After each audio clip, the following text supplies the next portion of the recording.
Hello, everyone, and welcome to Left Hooks Are Free, where right hooks are always half off. As always, we are on Apple Music, Amazon Music, not Apple Music, Apple Podcasts, Amazon Music, and Spotify.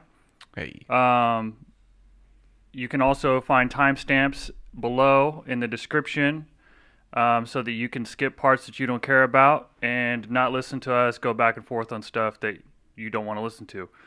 Um, you guys will be listening to this on the 12th, right? Friday the 12th. Happy birthday to Daryl Strawberry. Theo Vaughn once said that you could sniff a spice rack from 12 feet away. I don't know if that's how the okay. joke goes, but apparently you have big nostrils, according to him, and salute to you. Mitt Romney, Senator of Utah. He is turning, I believe, 70 something years old. Who gives a damn? He's old. And McCole Hardman, Kansas City wide receiver, return specialist, and former Pro Bowler. Let's start off with a little trivia question. This is a new edition, just a way to have a little fun. What was the name of the New York Yankees before they were the Yankees? We'll answer that later, and we'll get back to that. Any guesses for you? Well, I I know it's probably not right, but I feel like high socks is the first The thing. High Sox? New York High Hiding Sox. shit in your socks? Hey, boy, you better pick your socks up before somebody does something about it. You're close. I'll give you that. Okay. Let's start off with the moment of the week. Last week, just a few days ago, Dak Prescott signed a 4-year deal with the Dallas Cowboys for $160 million, which was quite a bit more than he was asking. So congratulations, Dak Prescott, for making the most out of that broken-ass leg / ankle, whatever is broken. You made some money despite Yeah. being broken, and most people don't. Um, you're not a Cowboys fan. I am, so I am absolutely disgusted. Um, there was too much to pay him. What did he want? 35 million Oh yeah, he on wanted the some last go money. around, and now you're going to give him. I mean, it's not the cap hit, so that I guess that's good. But 40 million, right? 160 divided by 4, that's 40. So I I think you're spending more money than you planned on spending when he played 5 games last season. So Yeah. I know he produces, but does he produce wins? And that's what this game's really about. But I guess you're the Dallas Cowboys, and you get ratings no matter what. So you might as well just pay the man and maintain popularity. Um, I'm sure I'll have somebody coming at me for that statement, especially since this is early in the show. Oh, you want to know what's wild about this though? I've Go actually ahead. spent an egregious amount of time arguing over the well-being, importance, and relevancy of Dak Prescott because my former boss was a die-hard Cowboys fan and he would live or die by like all things Dak. Loved him to death, and I haven't had to have these talks lately ever since you let that one guy booby trap my desk and stab me. But that's another story for another day. Um, so, how do you feel about this decision? Terrible. I feel like this was Cowboys' moment to move on. Like get out of like I'm not gonna sit here and say Dak's terrible, but it wasn't working. You weren't getting the results you wanted to. There were glimmers of hope, but were those glimmers enough to keep us coming back and doing this every year? You know what I mean? No, I mean the defense is still the main problem, and I'll agree with most Cowboys fans on that. If Facts. you're gonna spend money, yeah, it's hard to say don't spend it on Dak Prescott. Um, I might roll the but dice though on the young guns. I think I think you need to. It's coaching, honestly, man. Coaching is about, I'd say, about 75% of what the NFL is. Um, Michael Jordan and those guys had some big problems with saying front office laid the groundwork. Well, in the NFL, when you have 11 players aside and then, 53-man rosters, um, coaching is a big deal. Um, and yeah, your captain, your the guy who steers the ship on the field, your quarterback, is a huge part of that equation. I wouldn't say it's $40 million a year. I I don't know. I look at it like the Browns are rolling with Baker Mayfield on a rookie contract, and he'll get paid for sure. He's gonna get his money. I don't think he'll get 160 for 4 years, but No, he ain't getting that. I would rather have Baker Mayfield for 20 million a year than Dak for 40. Oh yeah, I'll take that all day, all day. Same results. That's just me. That's just me. That's going to be so controversial, but it is what it is, man. That's really only controversial if like you're really just trying to dick ride Dak. Because if we're being honest, you know what I mean. You know what's up. Well, and I know Cowboys fans very, very well, and dick riding is their favorite thing to do.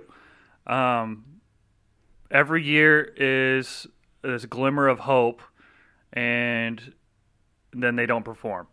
Mm-hmm. And then the only not unlike the Saints, every time we fail, every time they fail, I'm not on the team. It's always blaming a rule or Jerry Jones or something. You know what I mean? It's always blaming something weird, but the NFL's hard, man. To win a Super Bowl is ridiculously difficult. Making the playoffs is an achievement.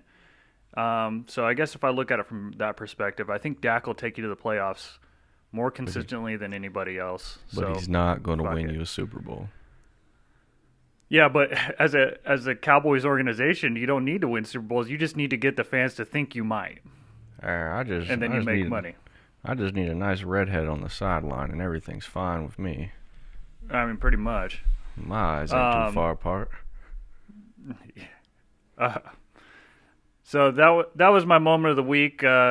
Let's transition into Caught 'em Slippin', one of my favorite parts of the show. Who'd you catch slipping this week? Ooh, we have a lovely little treat coming straight from Mr. Meyer Leonard, who I assume he was on Twitch. I guess he was game streaming and had some choice, or how do I want to put this? Interesting choice of words.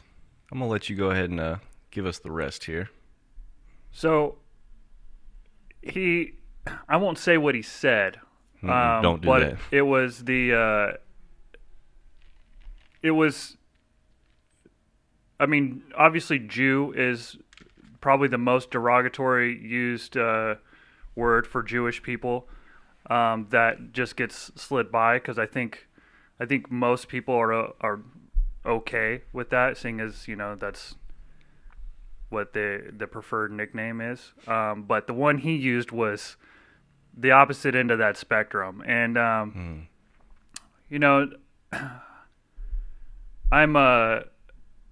about three times more Jewish than Elizabeth Warren is Native American. So I decided that maybe I should look up to see what the heck that word even means, right? Mm-hmm. So apparently, back on Ellis Island, if you were illiterate, illiterate in our language, they would sign in a customary X, which the Jewish people, not being Christian and speaking Yiddish, they would refuse to put an X on the page, right? Because they don't have the same letters as us, so they associated it with the cross. Okay. So they would use a circle, and the word for circle in Yiddish apparently is keikel. So our racist American asses started calling them the shortened version of the word. And that, for all you wondering at home, is the word he used. Right. So we made up that word. So that's a very interesting thing to think about. That wasn't that long ago. No. It wasn't on anybody's radar as something derogatory to say. but I guess if you worked at Ellis Island, which is like the DMV for immigration, somebody who's not signing the paperwork right, I guess they decided to start naming those people something derogatory, and here we are. Myers Leonard. Yeah, that's a terrible name. I have such a hard time saying it because it's such a bad name.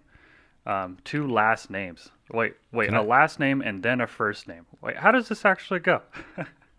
I don't know. But can I say this? I'm almost upset with us for even bringing light to this, because this is probably the most notable moment of Myers Leonard's entire career. Ooh. And it could have been more of a punishment if we just didn't say anything and just let his name just fucking die.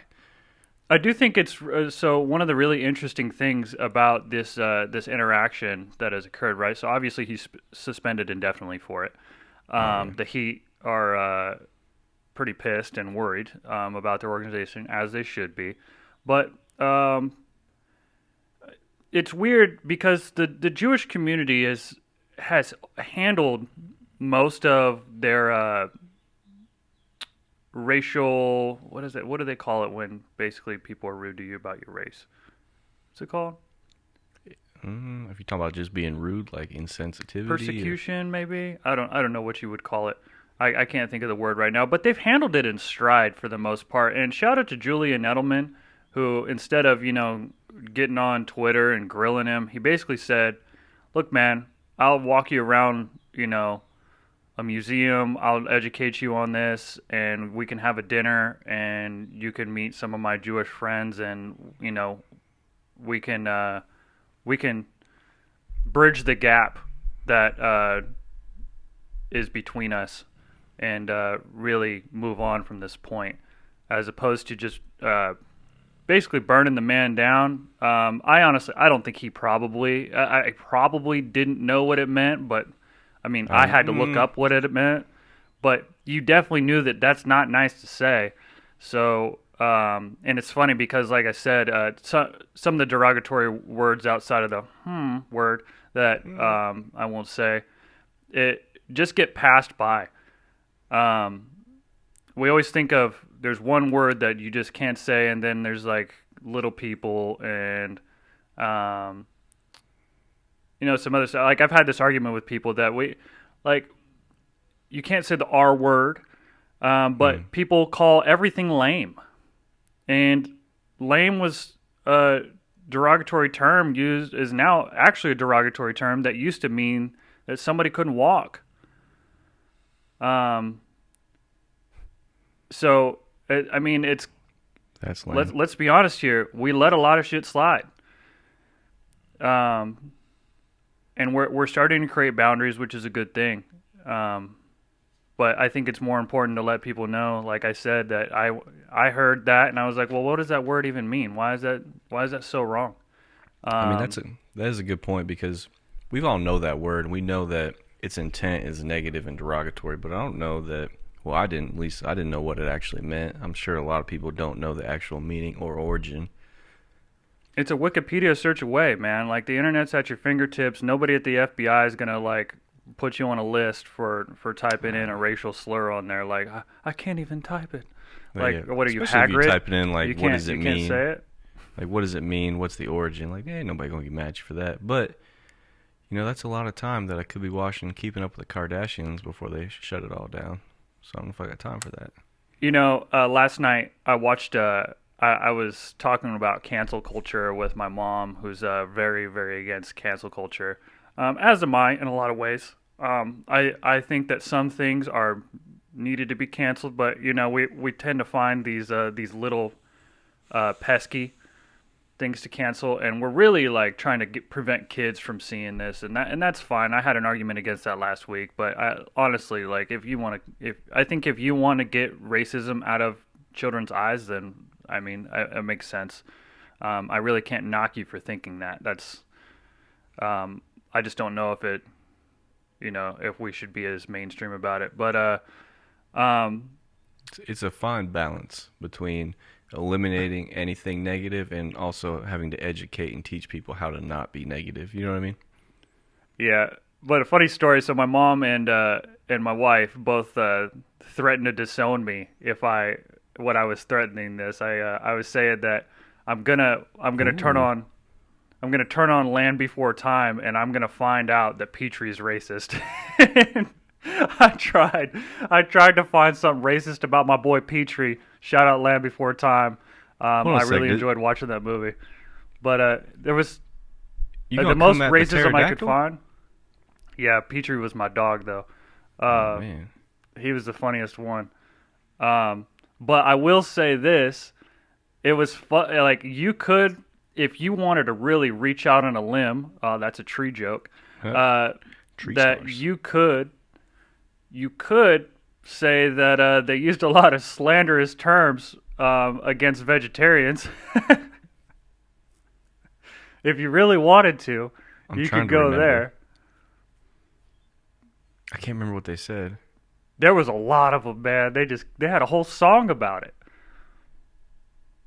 Against vegetarians or against like carnivores? Because I know they're coming at Remember the dude?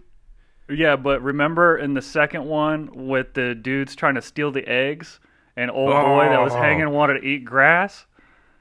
Oh, yeah, and they came at him hot. I don't remember what they said, but I do remember this. Yeah, it was. That was the only thing I could find, but at the same time, the whole movie is about like bridging the gap between the sharp teeth and the whatever the heck you want to call the herbivores. Tried, but yeah, it was funny because they were like, "If you find something wrong with the Land Before Time, we're done." And I was like, We're coming. I'm gonna find it. I'm gonna find a problem with the Land Before Time. No 90s animation is safe. And then I was out there, and I was sitting on the couch, and I was like, my boy Petrie, I know he's racist. I could feel it. Gotta be. Actually, Sarah was the worst one. That's what I found out. Sarah was my favorite. She's aggressive. Sarah was a problem. I think Sarah was like part of the early formation of my anger issues was from watching her just stomp around that joint. God, I love those movies. It was so weird. I haven't watched those movies in like 20-something years, and it was like I knew what was about to happen. Like before they showed the rustling in the grass with old boy, the egg guy, I was like, oh, you better stop eating that grass. Mm-hmm. And sure enough, that's what happened. I was like, it's been years, man. Let's move on from that, though. Let's get into Greg McDermott, reinstated as the Creighton Blue Jays coach after he told his players, trying to motivate them to stay on the plantation. You can't say that. What? Yeah, that's where he decided to go, as opposed to, let's stick together as a team. We're only as strong as our weakest link, which I guess you could say that if they're all links on a chain, that might be racist too. But oh no.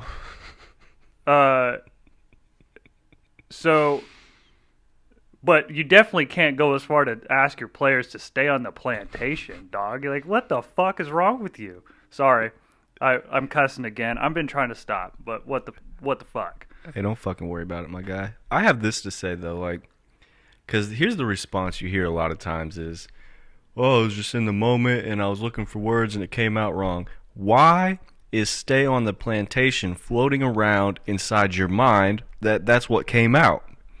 What are you going to tell me that you were thinking about that could possibly have anything other than fucked up intentions with stay on the plantation? It's like, the fuck did you just say? We can't have anyone leaving this plantation. Dog, what are you going to do about it? What you got in the duffel bag in the locker room, coach? I'm like, fuck, man. Like, but he got, like, I guess, it's weird how they look it over right before March Madness. They can't be switching coaches at Creighton right before March Madness. Let's just air that out. March Madness is the only thing Creighton has is a good little second round run. That's all we get all year if you're a Creighton fan. I don't want to say we because fuck y'all, but Creighton's down the road, isn't it? I have no idea. I think it's down the road. I wouldn't mind catching a Creighton game though. I'm definitely. Correct me if I'm wrong here. I feel like this is a heavily white school. No, not the basketball team, but I mean that's pretty normal. Like, usually it's black people mostly happen to be good at basketball. Like that's a part of culture, along with many other sports. But like it's true. I mean, like you can't deny the numbers, and it's like saying that white people don't play golf. It's like they fucking play golf. Like black people are the best at golf, but shout out to the high school golf team. I'm out here. And like I said, that could come off wrong, but I mean, like I said, I've never all about intentions I've met a and lot context.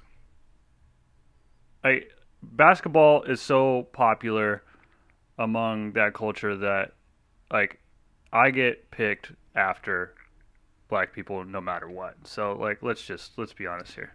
That is facts. I've once seen him get picked after a kid that was definitely slow and like might have had like a lame limb or two, and they still picked him. I was like, come on, y'all. Like, are we being real about this right now?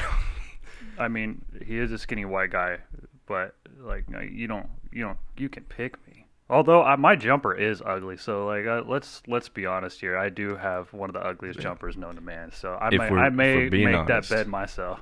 For being honest, you come out looking real sketchy, and like I'll be over here trying to like explain the vision to everyone. I'm like, no. He hustles hard. He has good basketball IQ, and he can make those shots. They're like, do you see him shooting? I'm like, don't worry about that. He's fucking around right now. Yeah, you definitely don't help yourself.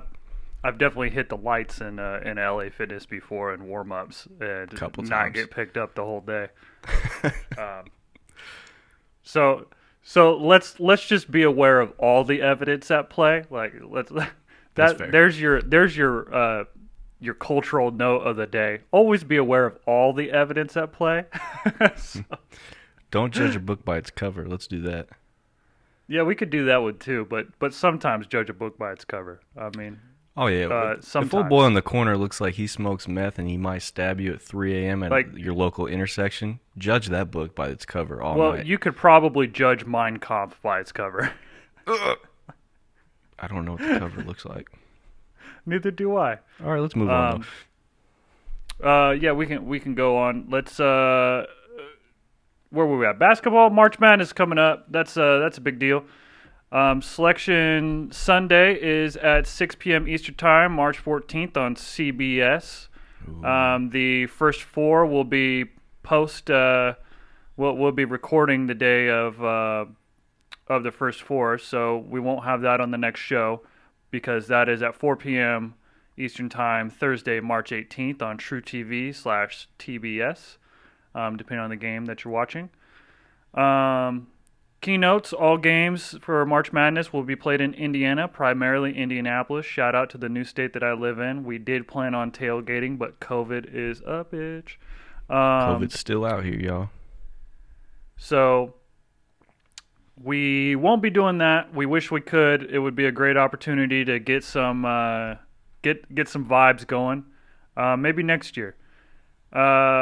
Next Friday, we plan on doing a bracket show where we're going to go through our brackets, and it's going to be kind of long, so we're definitely going to have you guys skipping through. We might actually save it to the end. Let us know what you think. And also, we have a potential for 2 different bets, not monetary bets because that's illegal on YouTube. I don't promote betting, but we have decided that the person with the most wins, just wins straight out, either has to wear a dress to Topgolf or has to get a tattoo of something in reference to the winning team, which is, I think, the most fun one that we could do. Because I'm a Stanford fan and they don't have a chance. Shout out, they just lost to UCLA. I mean, they lost to Cal, the rivalry, by like 25. Y'all suck, Stanford. You piss me off. And he's an Ohio State fan, which they have no shot either. They're actually going to make the tournament, but they ain't going to make it. Hey, we got a chance to get deep into the second round, though. I hope you lose, and I hope Michigan State wins it. That's what I hope. I wish that evil on you.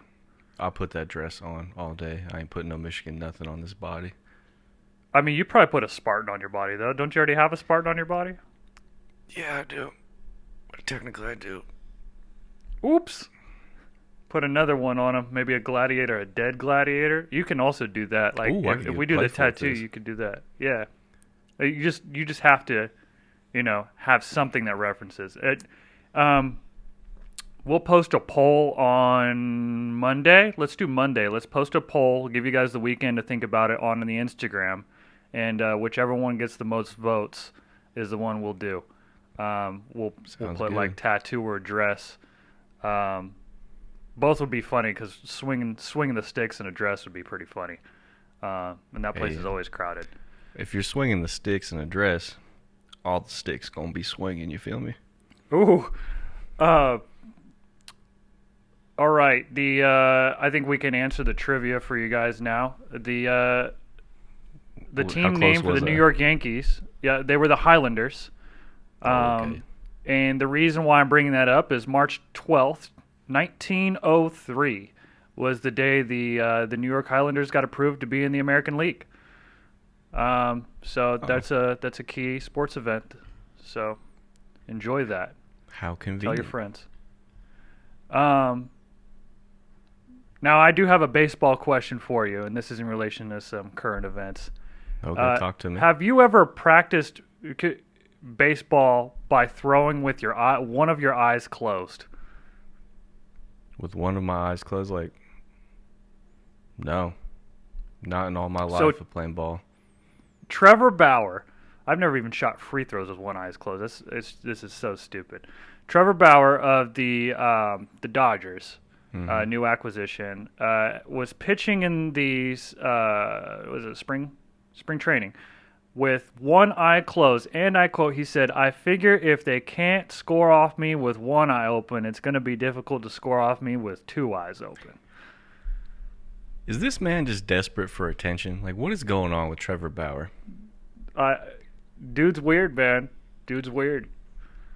It's like he's making headlines for everything other than his ability to play the fucking game. He did only allow one hit in 3 innings, so that's being overshadowed sleep by this with odd one eye duckling. open.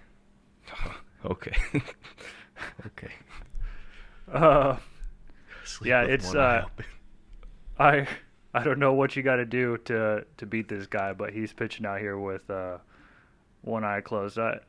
Maybe he should try both eyes closed. I'd give him props on that one. If he could hit the strike zone with both eyes closed.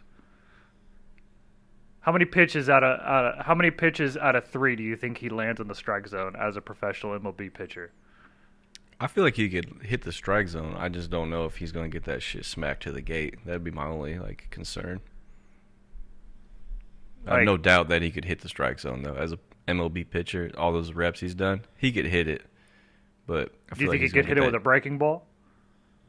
Ooh, I gave him 1 out of 3. You give him 1 out of 3 with a breaking ball.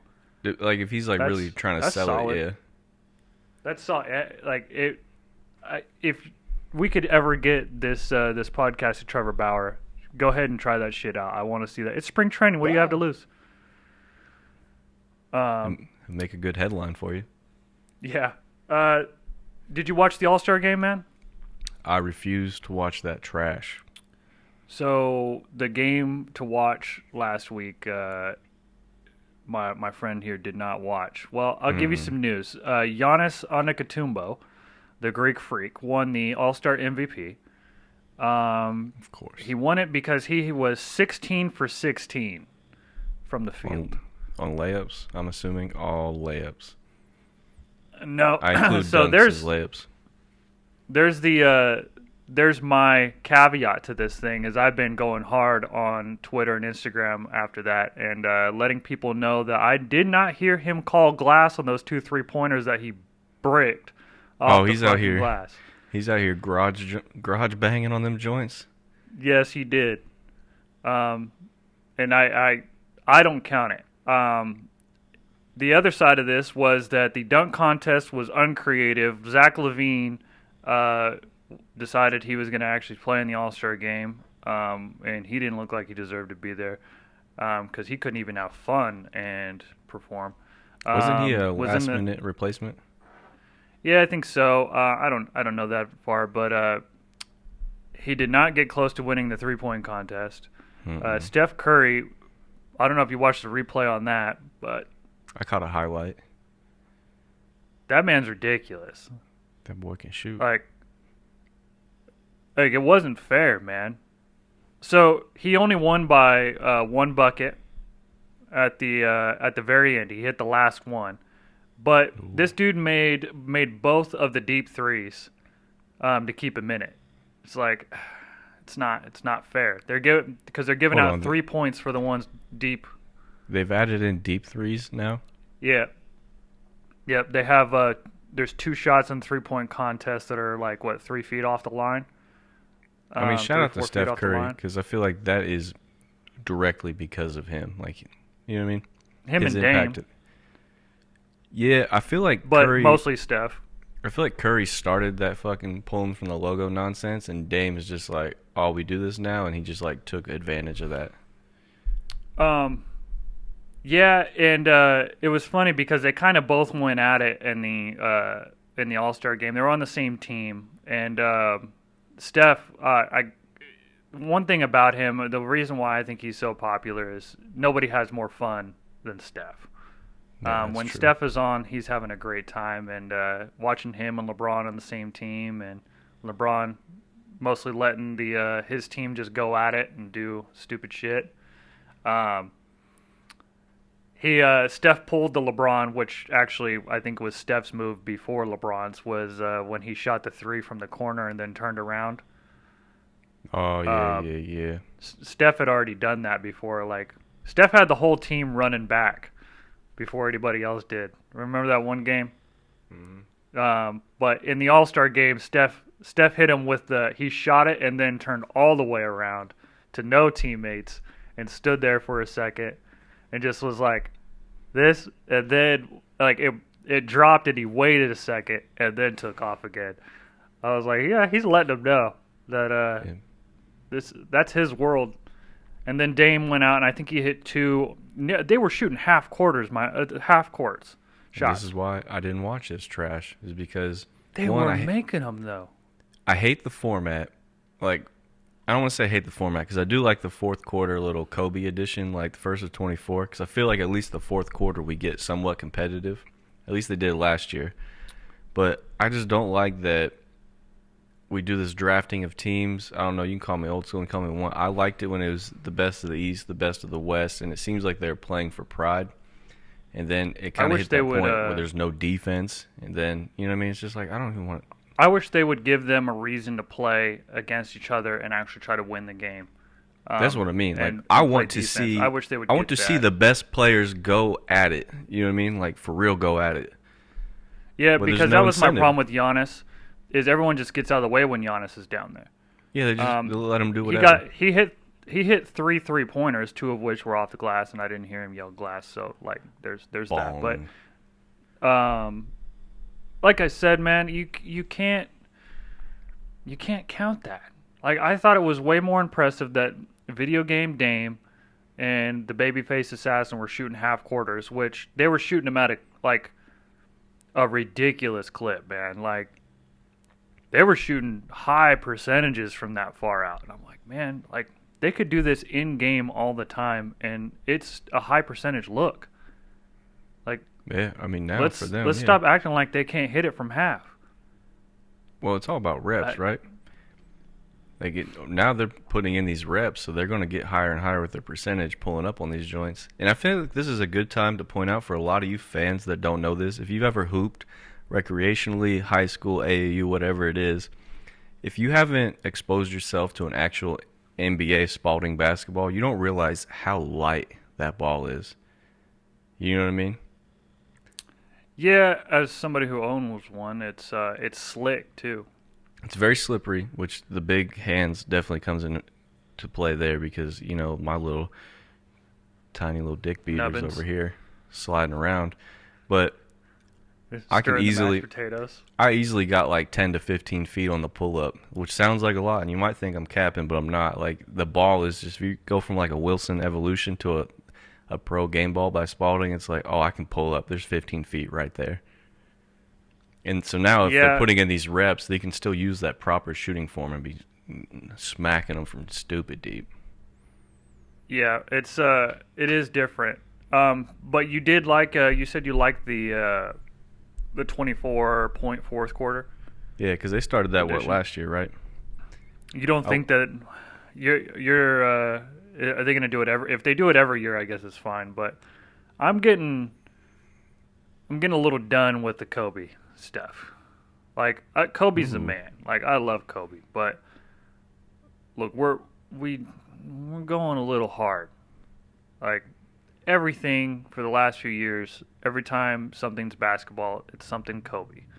Like Kobe, Kobe, Kobe, Kobe. And I get it. We've been doing that with Michael Jordan, but Michael Jordan is still his airness. Let's not forget Michael Jordan hasn't lost any of that clout. Like it's still there. But Kobe died, and now we just keep doing this like we weren't talking shit about Kobe before he died. Half of y'all were saying that Kobe was good, but Kobe wasn't the greatest, and he Wasn't died, and now there we go.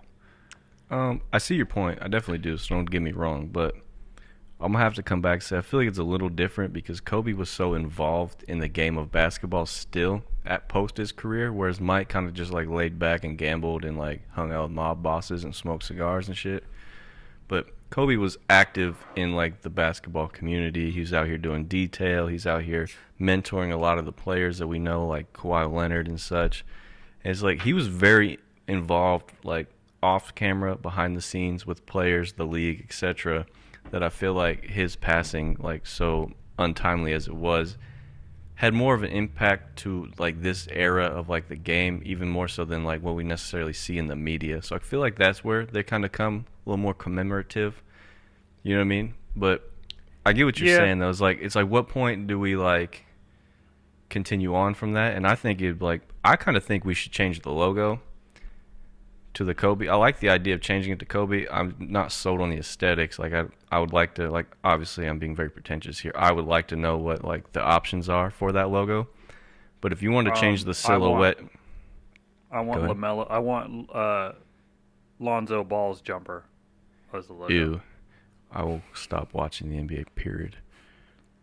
But if like you wanted to hit Kobe with the logo, I would be cool with that. But like you said, it's like as some like it's still fresh though. It's only been a year, and it's been like a slow year with the Rona slowing everybody down and not giving us much to really look at. So I feel like that's kind of Yeah, perpetuating that. but Jerry West, the logo is the only thing Jerry West is holding on to. I mean, what was the reasoning for picking Jerry West though?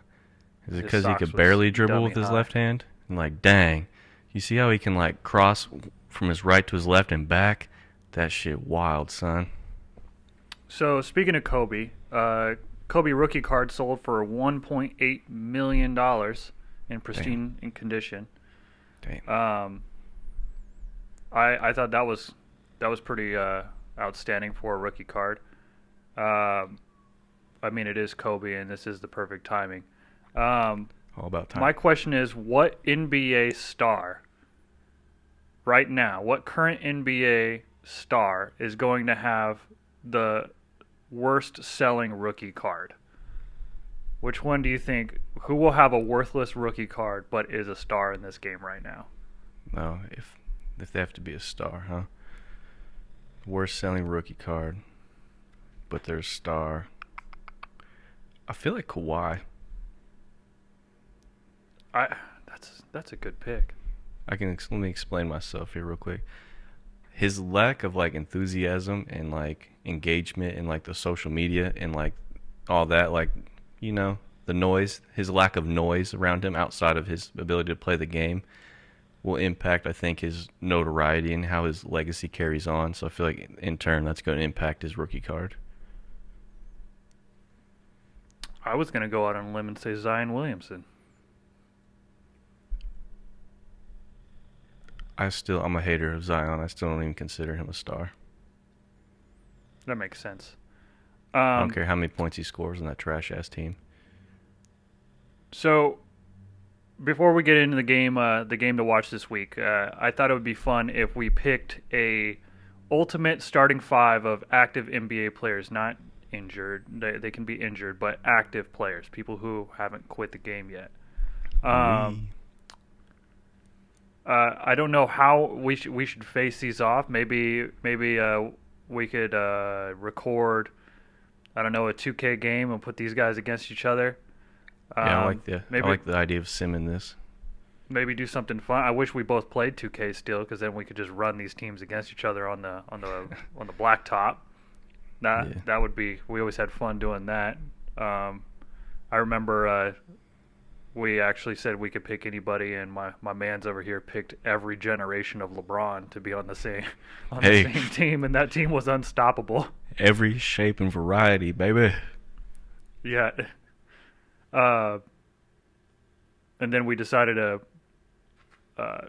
I was gonna pick all the generations of Michael on 2K, and I could not win despite being better at the process of 2K than my man's over here.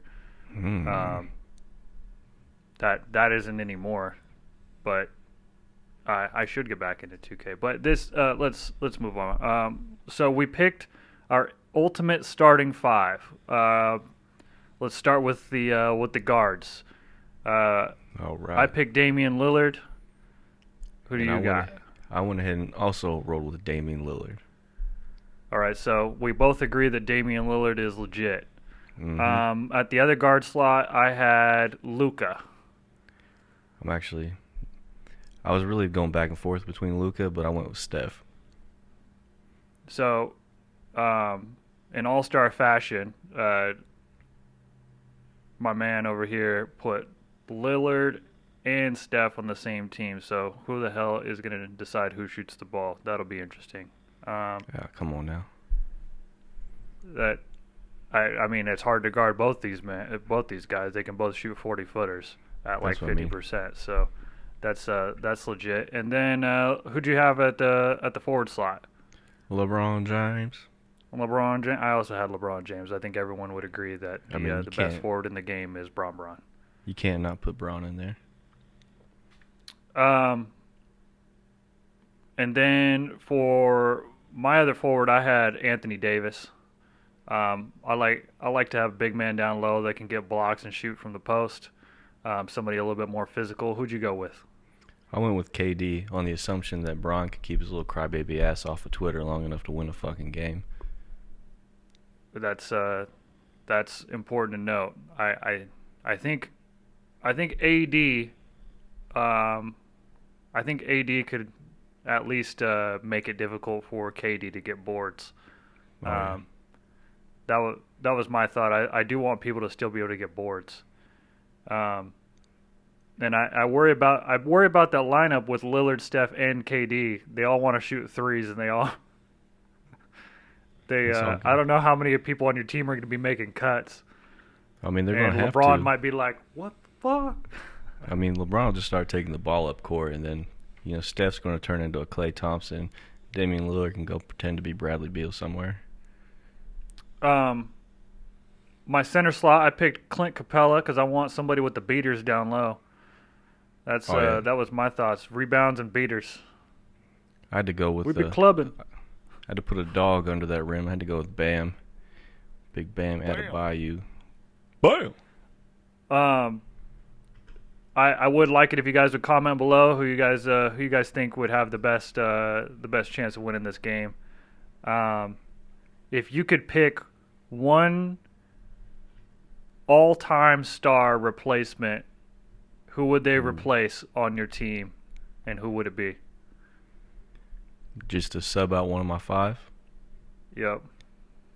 Ooh, that's caught me on the spot. I think I'm going to have to go ahead and do it to your boy Steph and replace him with a young Anthony Hardaway. Penny? Mm-hmm. Penny? I just like the way he fits into that team, like with Dame, LeBron, KD. I feel like Penny's my guy. He's going to get shots for everybody else. Penny? Mm-hmm. Penny. That's interesting. I think if I could change this up, to play against your team, I can't do what I'd want to do, which would be switch out Clint Capella with Shaq. That would be what I would want to do, but I can't trust Shaq to switch up on defense and not be a freaking turd. Be out here raining. I think what I'm going to do is I would switch out Luka with my boy D. Wade from the Heat, Which just so I could get my chemistry back. Just so I can get the chemistry back at shooting guard. Him and Braun running the court. I think everyone else would take a back seat and let them work. Let's get back to it. The game to watch this week, I have the Clippers at New Orleans, 9 p.m. Eastern Time, March 14th on ESPN. I picked that game because it's on ESPN, and half of y'all like the fights and sports, so you guys should all have ESPN Plus. If you don't take this seriously, and you probably have no business being on this podcast. If you don't have ESPN, you need to rethink your life, unless you just hate Disney. So yeah, I think the Clippers, New Orleans, I think that'll be a good matchup. Both teams are doing okay, but it should be competitive, and should give be you something fun to watch. Oh. I still got the Clippers in that game, though. I think Still got the Clippers winning that game. I think you might be surprised. I think we might see New Orleans sneak that one out, but we'll see. Clippers definitely. We'll see. We'll keep an eye on that one, and we'll see who was right. We're not making any wagers on that one though, because I don't trust either one of those teams. But it'll be a fun game to watch. I'll put my firstborn child on it. Let's get into the over/under, which is my favorite part of the show, because I get asked the questions. What do you got for me this week?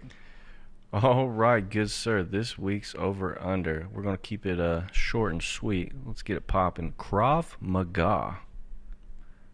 Krav Maga. Krav Maga. Krav Maga is the Israeli Jiu-Jitsu. Am I right? Is that the translation? I know it's their like martial arts, but yeah. So Krav Maga is what the Israeli, the IDF uses, Israeli Defense Force. I think Krav Maga in real Krav Maga, real, like if you went to Israel and you got your ass beat, I think Krav Maga is legit. Like the tactical shit. If you're a cop. Like, if we would train all our cops here in Krav Maga, we would definitely have a problem with our cops. Krav Maga is very heavy on the booting in the nuts and the gouging of the eyeballs. Yeah, it's not nice. Krav Maga is used for basically rendering the area safe. So I think it is underrated as a martial art for military. Okay. But in pop culture, it is overrated. Because Krav Maga, you're not, especially here in the United States, where you're going to learn Krav Maga, you probably have two locations in the country that are going to have a school worth their salt at teaching Krav Maga. Because half of y'all don't want to learn a martial art and take it seriously. You want to, learn some techniques, have fun, and never use it in real life. Krav Maga is not meant for that. Krav Maga is meant to hurt people. And you have to train, and you have to have the toughness and the fortitude. And that's mostly what Krav Maga is, too. It's like, well, you have a high chance of getting stabbed in your life. So we're going to teach you how to deal with someone trying to stab you, and we're going to teach you how to hurt them. It's like boss Rutan level stuff. Like, Krav Maga might work for you if your parents locked you in the closet and beat you. Like, you may have the violence needed to perform Krav Maga in a situation. I don't recommend it, though, because you're going to go to jail. That's the other thing.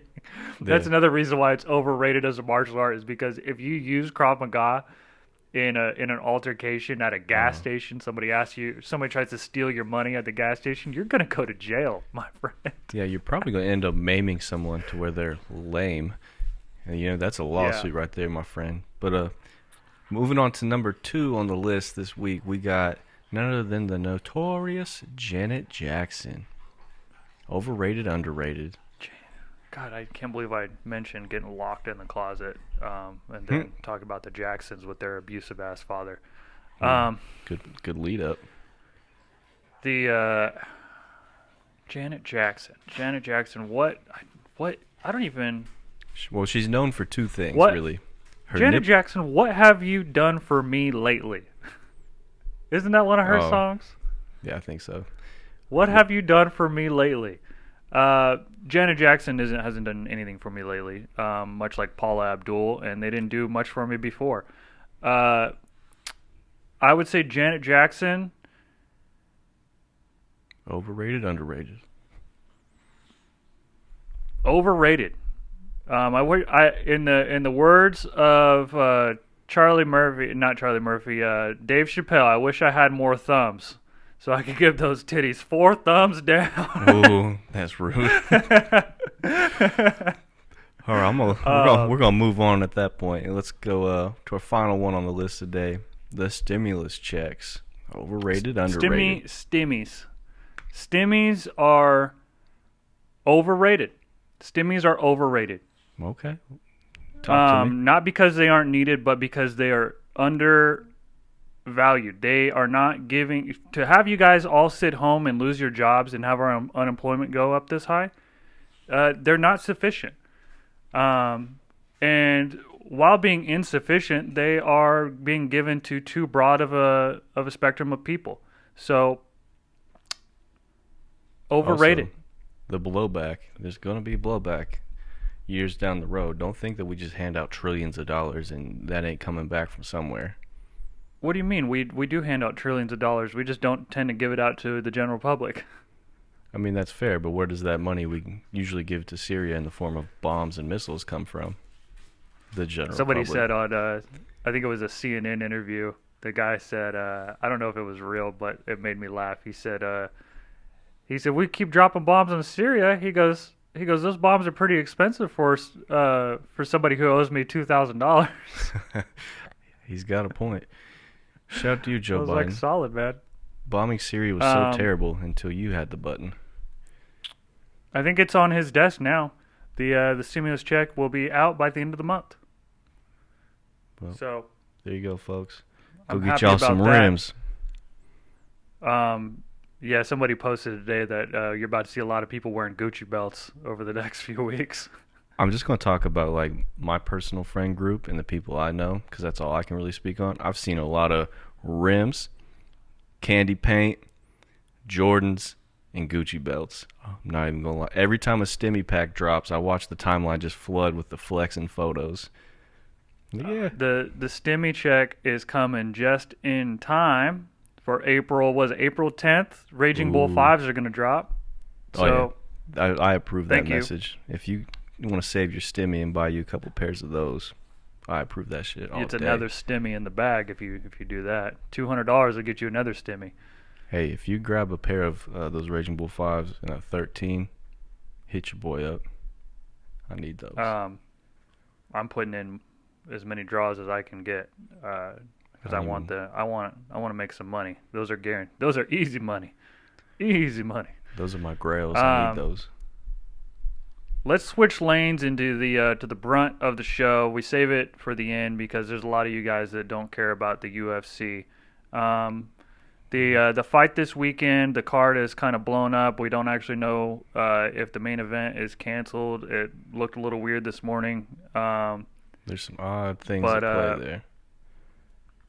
UFC 259 was destined to be interesting. There were 3 title fights, lots of unanswered questions, lots of questions that have since been answered, and I think we have quite a bit of stuff to talk about in the UFC. But if you've made it this far, this would be the time to skip ahead if you don't care about the UFC. But let's get it started with the let's get Amanda Nunes out of the way.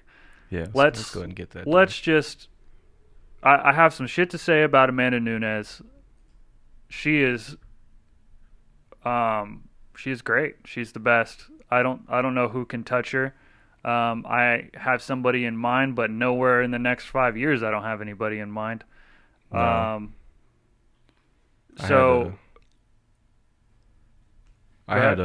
My last great hope was Megan Anderson, and we see how that played out. She walked in there. People are saying that she looks scared, but I'd like to point out to all these casual fans that say she looks scared. That's kind of how she always looks with like her facial expression and all that. She's very wide-eyed.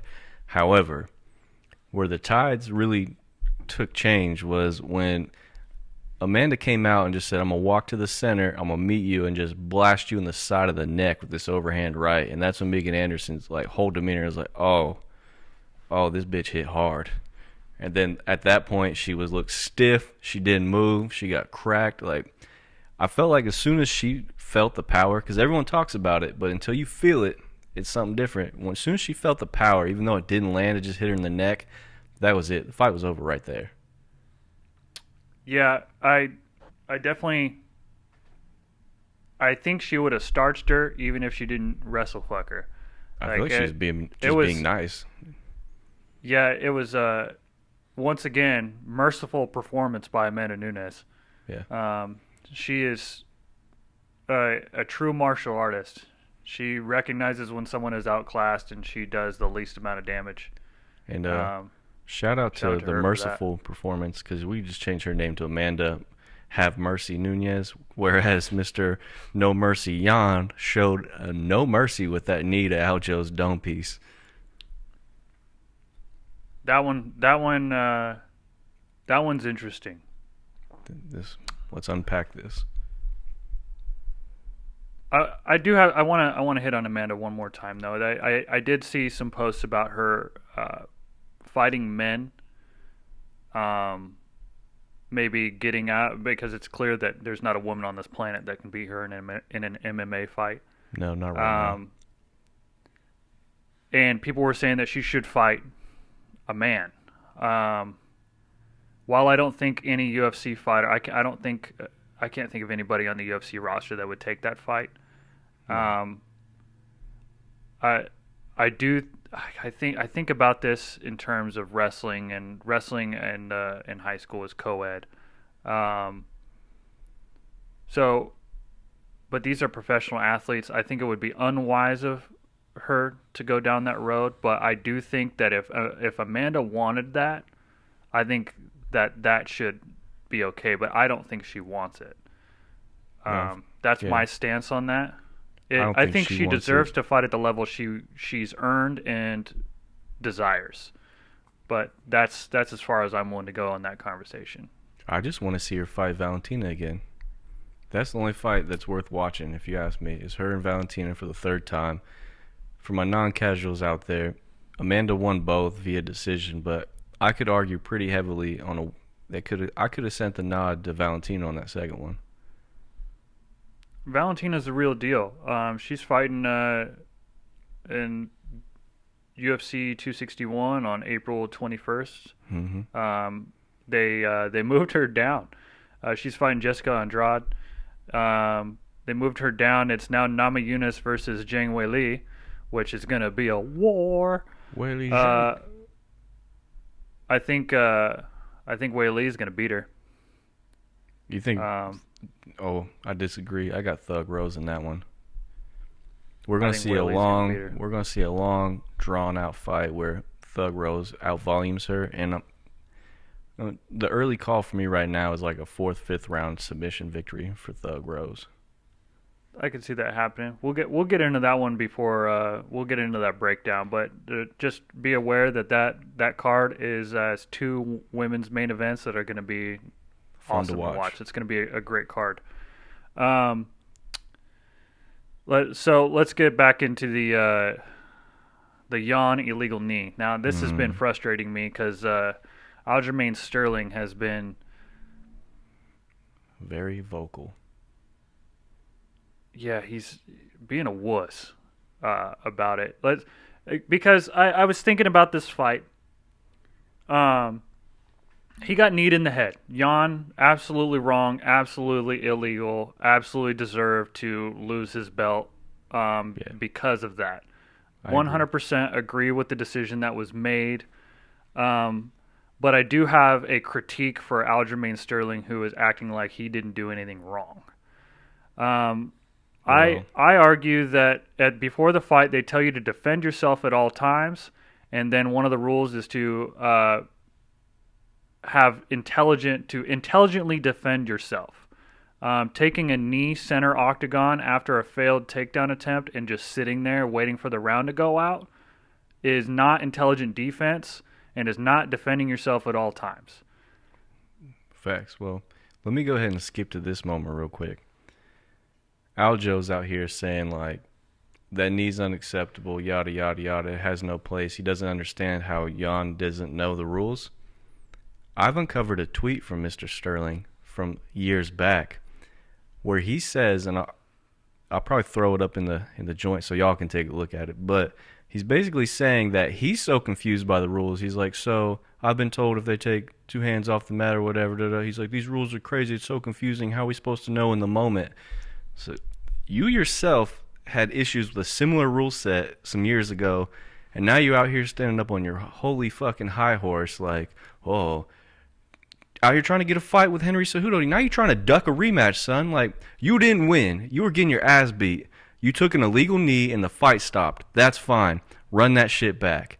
Don't be out here fucking ducking and trying to skip over to the little man, Henry Cejudo. I don't want to say anything like racially inappropriate or derogatory terms like the M word, but that little person that is Henry Cejudo.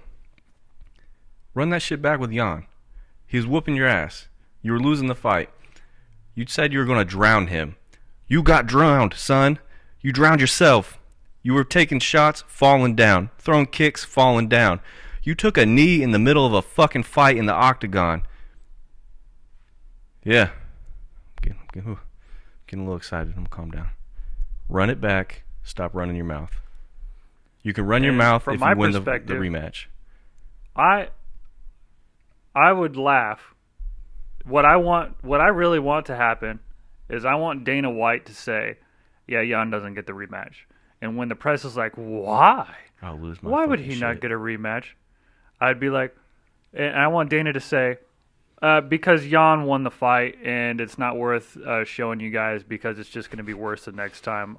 We're gonna put Jan versus Corey Sandhagen for the interim belt. For the interim belt, he needs to take some time off. We're going to strip him of the title because it's not worth having Aljamain. He's not a worthy champ.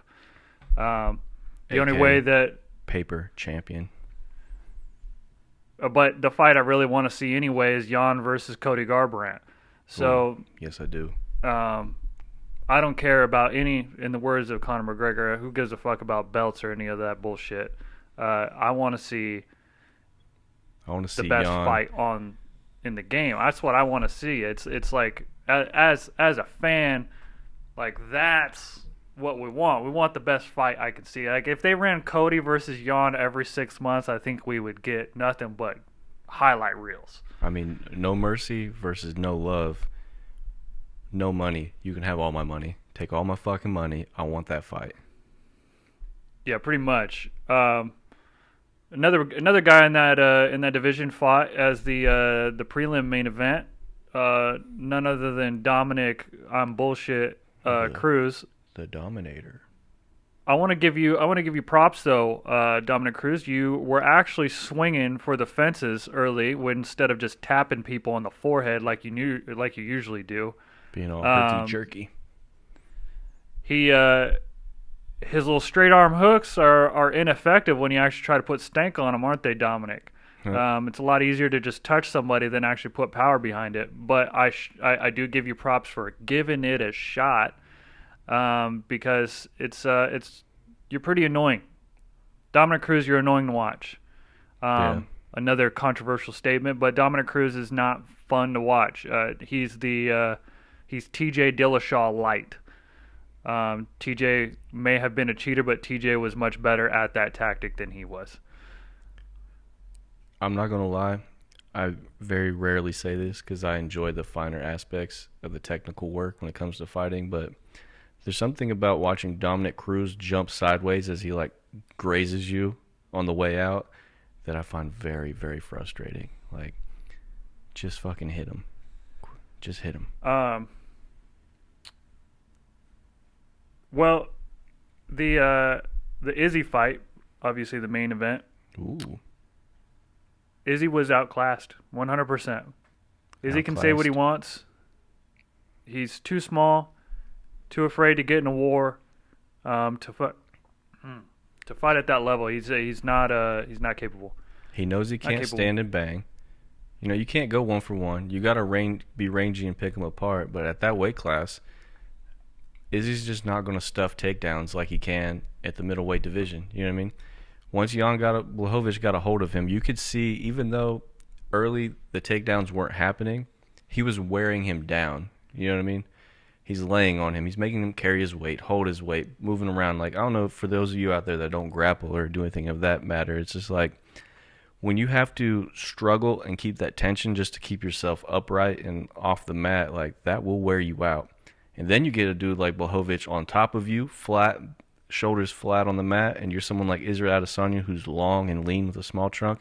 That's very difficult to get up, especially when he's holding down that heavy half guard. I did think it was funny that the miscommunication at the end of the fight when Izzy said, "You made my guard look like butter guard." Yeah, he's like, "I could be your bodyguard." Yeah, and I was like, "Oh, that's pretty funny." That basically everyone knows Izzy makes the money, and Jan's out here like, "Yeah, you pay me, I'll watch your back." That despite losing, Izzy's still bringing in the change. I don't know if anyone else caught this, but when Jan's said about he would be his bodyguard, you could see a little flash of anger on Izzy's face, like, I don't need a bodyguard. Like, clearly you do if Jan's over there. Or if John Jones comes into town. Stay away from John. No. Stay the hell away from Mr. John. Adesanya, shut your mouth when you speak on the GOAT. John Jones will ragdoll you, beat you, pretty much do whatever he want to you. He'd take about 6 of those fucking gas station dick pills and have his way with you if he chose to do so. So just shut your mouth and leave the GOAT alone. He'll be hard and energized. Hard. Another interesting thing to note in combat sports is Clarissa Shields is moving to MMA, signed with the PFL. For those of you who don't know the T-Rex, she is a 2-time Olympic gold medalist and a savage. She is the holder of all 4 major boxing titles at her weight class. She is nasty. If she can figure out how to not get wrestled, she will literally hurt everybody. To include the lioness. The lioness cannot throw hands with her, but the lioness will strangle her and turn her into mush on the ground. So if she can ever get that figured out, she will be a force to be reckoned with. The good news is that she's in the PFL, so she doesn't. That matchup won't happen for a long time. She got what 3? She got 3 years, right? I think so. And for those of you who don't know, she's a longtime training partner of Chris Cyborg, so she knows how to slang them beaters. I'll just say that.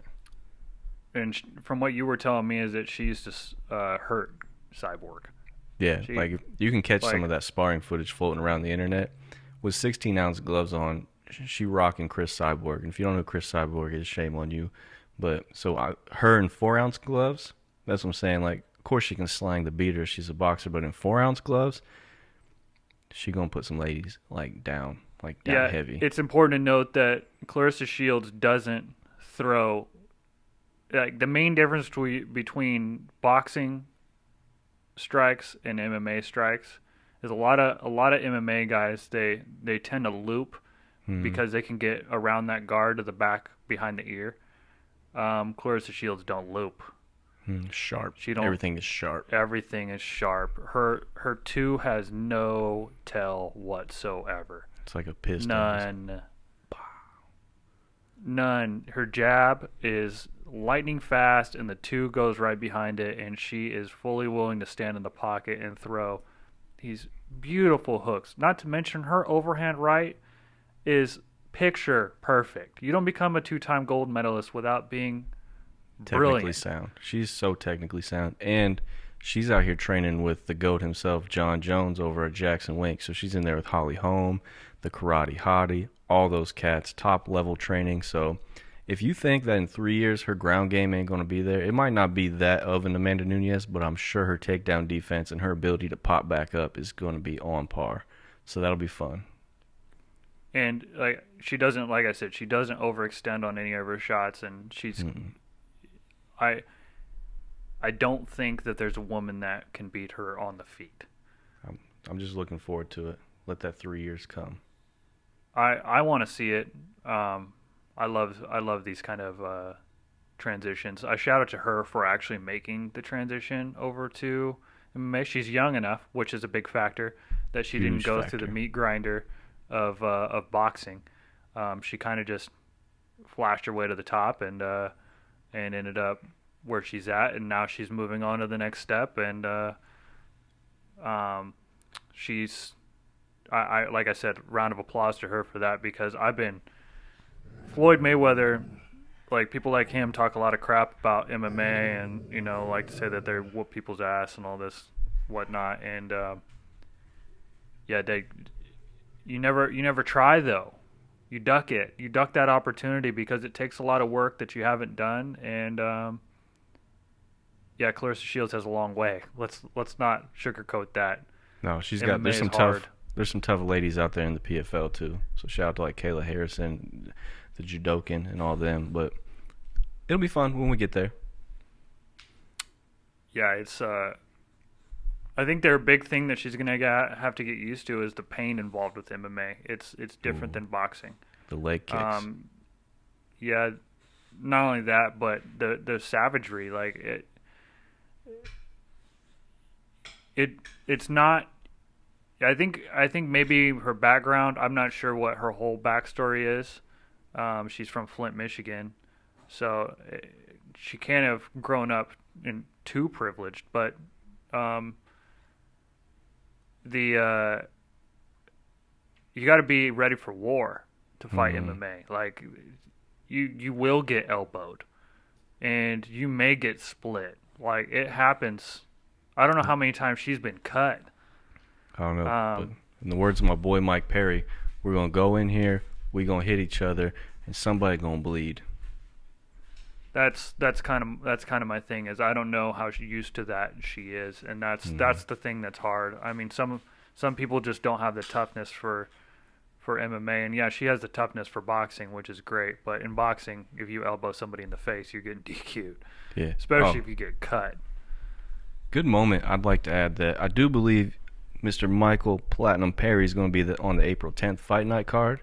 So shout out to him getting back into the octagon. But what that means for us, my friend, is I got about 3-4 months of training I could do, because I'm going to get in that gym, and then I'm coming, Mike.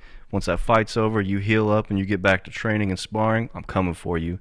Get at me, huskymessiahmedia@gmail.com. Let's set something up. Let me get in there and let me bleed. I think he's going to hurt you. I don't disagree. It's an experience. I want to see it, though. I'm doing it for the experience. Yeah, I think it would be. You need to get back in that jiu-jitsu gym, though, for sure.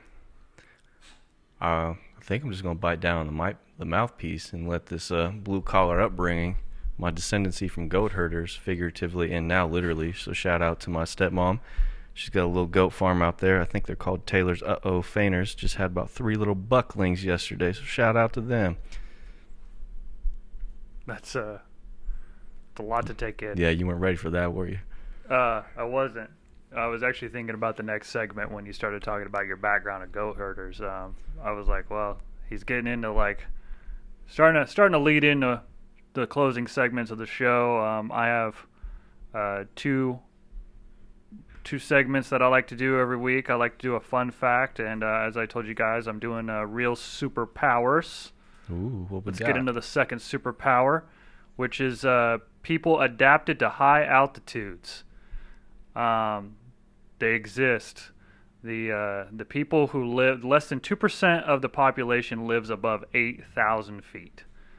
Okay. That's the world population. 4.5 million Tibetans live above 11,000 feet, which has 60% of the oxygen that sea level does. Damn. So it's a big thing to know that's a 40% loss in O2. That's Now, a lot. A lot of people think, oh, you can adapt to high altitudes. No, these people have actually Darwined their way into these superpowers. These are real superpowers. Through death and selective breeding, if you will, these people can survive. Now, the very interesting thing is this is the latest instance of evolutionary modification that we have among humans. Fun fact about this is that women adapted to high altitude have heavier than average babies. Their babies are bigger. And why is that? I have no idea. Oh shit! Okay. I have no idea exactly the science behind it, but they also have higher lung capacities and respiratory rates.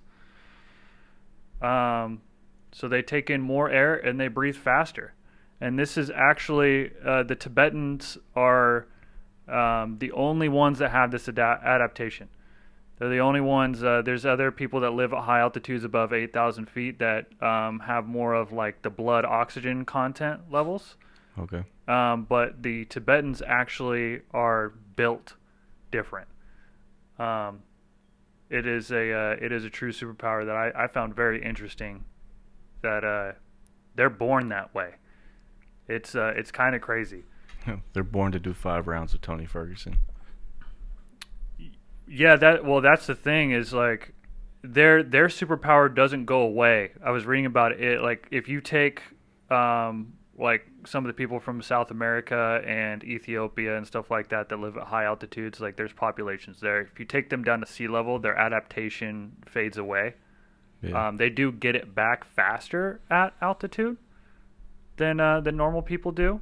They are genetically geared towards producing more blood, oxygen, whatever, red blood cells.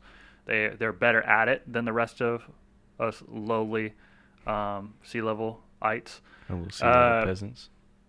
Yep, but the Tibetans can go down to sea level and maintain, which is the crazy part. So if any of you know any of these people, I would like to suggest that they become a high-level athlete. Can we get one to, I don't know, run some laps around a track? Like I want to see, because we've been saying that like the Ethiopians and the Kenyans are the best at running marathons. Well, these people ain't the same. I think it would be crazy. I think it would be crazy to. I mean, MMA is a world that you could move there, but I don't know. They're superhuman, man. I have never seen a Tibetan in the Olympic Games, and I think it would be pretty sweet. I've never seen a Tibetan to see the adaptation. Period. Yeah. Oh man, I didn't bring that up with me. I was gonna get into the product of the week. My buddy here, he might have one laying around. I was going to suggest notebooks as the product of the week. It's extremely helpful. There's my guy with his Yoda notebook. We both prefer Moleskine because you can find them at your local Barnes & Noble, and they come in cool designs like that Yoda piece. Very high quality paper. But the real reason why I like to mention notebooks is because they are a really good way to keep track of your thoughts. It's extremely therapeutic. And one thing that I found is cool to do, I pick a day every year. Find a day that is your starting point for your next notebook. And put the old one away. Change it out every year. Get used to writing in it every day. And then a fun thing that you can do is look back on your previous years. Interestingly enough, Matthew McConaughey was talking to Jordan Peterson about when he wrote his book, was it Green Lights? Okay. You can find that in stores. McConaughey he has a bunch of his notebooks that he's collected through like the last years of his life, and he used it to analyze himself and his growth, and it helped him give advice and write his book. And I think that is a really cool thing that everyone could do. I mean, so think of your family too. Think of your kids, your grandkids somewhere down the line. Like, how intriguing would it be if you could finally read the inner thoughts or the memoirs of like one of your loved ones. Like I would love to know what my grandfather thought on different things, his takes, his thoughts, his feelings. You know what I mean? So think of it that way. Not only that, but I look back at my Facebook memories from like 9 years ago, and I'm like, let's God, not you do were that. stupid. let's. I see some like, obviously I have a new Facebook account now, but like the one I had from like high school and all that, I'm really glad that social media wasn't banging when I was a young teenager. Like, the nice thing about doing this is that this is actually kind of a record for us as well. That YouTube puts us on record for the past, and it's actually kind of fun to listen to ourselves and critique what we think. And it'll be really interesting if YouTube still exists in 20 years and we have kids or whatever. You know, probably not the Husky man himself, but I will. You never know. You never know. It'll be interesting to look back at it and be like, man, that was what was going on. You know, these were the COVID tapes. Speaking of the podcast, let's. Do you have any updates on Not Your Baby Daddy? Not Your Baby Daddy podcast coming soon, y'all. I don't have a set date yet. Logistics, it's hard. We're working on it. I'll get at y'all. My boy Ben in the BG2 podcast, he told me a few days ago that he planned on launching in 2 weeks. He said he was going to call me for advice on filming and all that. I got news for him. This shit's hard. Facts. The Husky Messiah over there is our video editor, and he puts in all that legwork. So thanks to you, my friend. My I pleasure, still have sir. a job, and this shit's rough. Shout out to my unemployment. The podcast with Andy. I have some community interaction that I need for this. So we're planning on doing an episode at the end of the month. We're trying to come up with segments because this is going to relate to the real side of military culture. A lot of people tend to think that we are a bunch of high-speed, extremely motivated, dedicated, and deserving of honor. And I hate to break it to you, but I know you guys. We had a lot of fun and we did a lot of stupid shit, and we're going to clear the air anonymously, so feel free to email lefthooksarefree@gmail.com, DM me, do whatever. But one fun segment that we came up with is we're gonna do a segment called Rate My EPR. So send us, you can black it out, do whatever it takes to make it copacetic, but send us your performance reports. I'm going to extend this offer to anybody. You may get on the show. I won't say your name, but it'll be good to clear the air on the bullshit that people put on their EPRs and they're rated on. It is a shit show, and it will kind of shed light on how ridiculous the performance evaluations are. Not to mention, it'll be fun to see what you guys fucked up and the reasons why you guys got threes. Let's see, Hardwood Flow probably has a good one rolling around. Oh, I'd love to read a Hardwood Flow's EPRs. And shout out to Big Jer Bear for having to probably write a couple of those. So anybody, literally anybody, I'm sure you guys have some good stuff out there. Send in your good ones too. You know, Reddit does this with like Rate My Headshot or whatever it's called. You know, and you get clowned on. People have a lot of fun with that. Well, give us a chance to clown you. Don't be afraid. We're going to be clowning ourselves quite a bit as well. But like I said, it'll all be anonymous and copacetic. Any other closing notes that you have for the show? Nothing this week, ladies and motherfuckers. Enjoy yourself. Stay safe. St. Patty's Day is coming up. Make good decisions. If I wouldn't do it, you definitely shouldn't do it. So just remember that. And if he would do it, you should consider it. And if I would do it, you should still probably think about it, because I don't have a job. Exactly. I just want to touch on that we do this every Friday. We're actually doing a little bit of a different filming, so if this comes out a little late, you know why. The audio will be out on Friday, though. No ifs, ands, or buts. Audio is good to go. Upcoming show, yeah.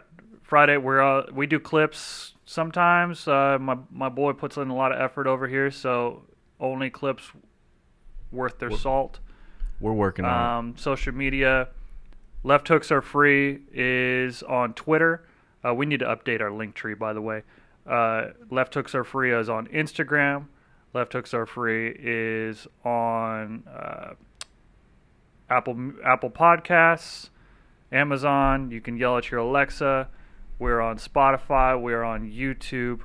You can catch me at Papa_Glide on Instagram. And then what's your handle? Husky_Messiah. But most importantly, we also resonate in y'all's hearts and minds. What the fuck is wrong with you? I appreciate character. Can we put the subscribe thing right then? I got it. I got it. All right, cool. Just like kiss and put the subscribe on there for you. And I'll clean this up too. You're a fucking clown. I hate you. Left hooks are free. Right hooks are always half off. We're gonna close with that. Hope you guys had a great time. Enjoy. Bada bow.